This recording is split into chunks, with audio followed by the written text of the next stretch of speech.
Hi everyone, welcome back to our channel. In today's video, I'm going to show you how to remove black bars using Clipchamp. If you have recently added the black bars in your videos and you don't know how to remove them, this video is for you. So let's get started. First of all, find the Clipchamp app on your home screen. Now open it. Now choose the video that you have just recently added the black bars.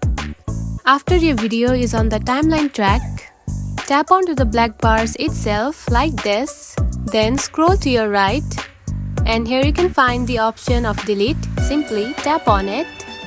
Now here you can see the black bar has been removed. Now do the same with the other black bars.